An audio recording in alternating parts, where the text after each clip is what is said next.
17 miles into the moss-covered backcountry of Washington's Olympic National Park, search teams looking for an overdue hiker discovered a hand-drawn map tacked to a cedar. The routes sketched on it don't exist on any official chart.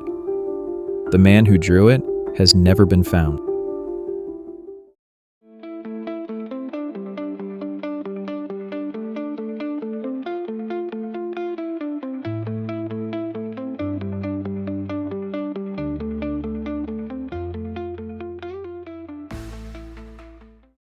One morning, in August 2019, 34-year-old Colin Avery strolled into Fog Creek Ranger Station. He signed the book at 6:43, scribbled 3-day South Ridge Loop, joked with a ranger about beating the lunchtime crowd, and walked out with a light pack and the battered brass compass he called his lucky North Star. Rangers said the route was just a warm-up for Colin. Nobody guessed it would be the last time they saw him. In less than 48 hours, that so-called warm-up would turn into a missing person mystery almost no one outside these valleys has even heard of. That same afternoon, Colin's satellite tracker sent its usual all-good ping. But dispatch noticed the coordinates put him nearly a mile east of the marked South Ridge Trail, standing on a narrow finger of scree that leads nowhere. Minutes later, he uploaded a single photo to his public feed, and the caption, "Found something weird. Call you tonight." Not long after, 2 day hikers told rangers he'd asked if they'd ever heard of a keyhole-shaped lake around here. They laughed, said no, and watched him melt back into the mist. Less than an hour later, Colin's InReach went silent. Just to clarify, a Garmin InReach is basically a satellite pager. Hikers use it to text for help when there's no cell signal.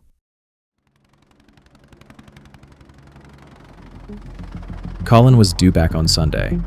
When he didn't check in, a rescue team launched at dawn Monday. 10 hours in, they located his campsite. Stove cold, food sealed, no sign of struggle. Fresh boot prints led deeper into an unmarked ravine, then just stopped. Resources were thin, just 2 rangers and 1 volunteer dog team.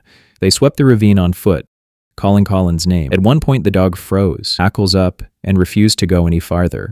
The handler coaxed it back, but still, nothing.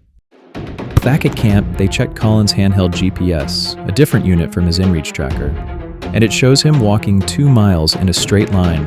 Then, without warning, the trace skips 3 miles east and stops cold. At first light, they bushwhacked to those phantom coordinates, but found nothing, just dense undergrowth and silence. Nobody could explain it, and nothing made sense.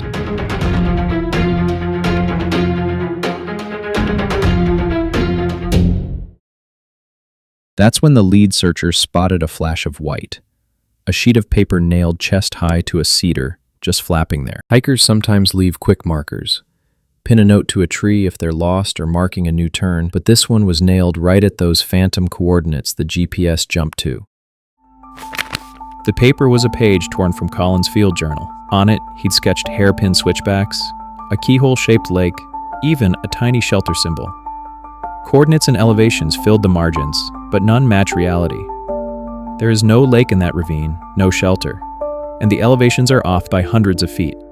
It's as if the map belongs to a different mountain only Colin could see. And that's where the official search hit a wall. With no fresh leads and no sign of Colin, the file was quietly closed, and the handful of people who kept asking questions were nudged to stay quiet. However, years went by, rangers moved to new parks, volunteers drifted away, but stories don't stay buried forever. So what could explain a map that shouldn't exist? And footprints that stop in mid-air? These are the 5 theories we think are most plausible. Up first, Theory 1, Hidden Fissure. Colin could have slipped into a knife-thin crack in the limestone, too narrow for a person to spot from above, and a dog can't scent if the air is blocked. My take? If he really dropped in, we'd have found a scrap of gear, or at least disturbed soil. Possible, but thin. Then we've got Theory 2, Vanishing Act. Maybe he staged it, walked off grid to start fresh, used the weird map as a prop, and never looked back. Honestly, vanishing solo with no bank trail or family tip-off is harder than people think, but it happens. Third on the list, Theory 3. Off-map geography. Old-timers talk about sinkholes and lava tubes that swallow compasses up there. If the rock scrambles signals, that could explain the GPS jump. I'm keeping this one on the board. Nature can get strange out here. Fourth up, Theory 4. Human interference. A retired ranger hints someone ran an illegal grow or poaching camp in that valley. If Colin stumbled in, they might have shut him up fast. I've heard enough off-record stories to know this isn't crazy. Last but not least, Theory 5. The map itself. And here comes the wildest take. The map shows a place that isn't on any chart, somewhere Colin thought he could reach even if the rest of us can't see it. A joke, maybe? If not, the page exists and none of our maps match it. So which of these theories actually holds water? Got another idea? Drop it in the comments. Every clue helps. And you're probably wondering how we even dug up this story if the case was so hush-hush. Stick around, because that's exactly what we're talking about next.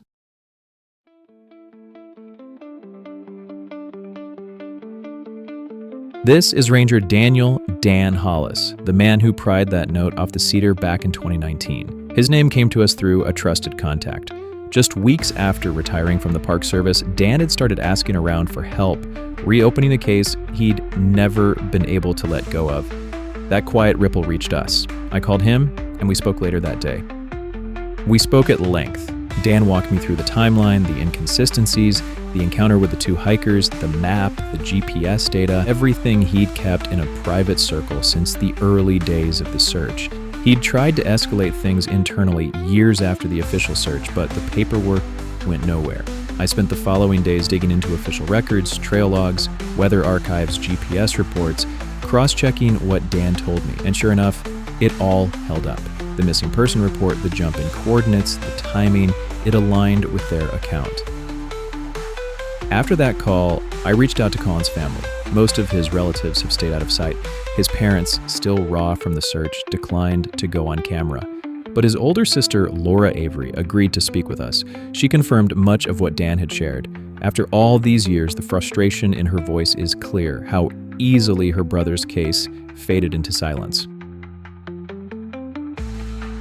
So here's the plan. Next month, August, we're heading back to Olympic for a few days. First stop, a sit-down with Dan Hollis. Then a visit to Laura Avery at her family home. From there, we'll walk the opening miles of Colin's route together and head toward the GPS jump point. Starting in September, we'll roll out the investigation in chapters. Dan's full testimony, the sister's interview, boots on the ground footage from the phantom coordinates, and any new evidence we uncover. We're just getting started. We've lined up a dozen more overlooked stories, ones buried in footnotes and forgotten files. We'll begin digging into those this autumn. I'm Miles Gray, and I'll see you at the next waypoint in Gray Coordinates.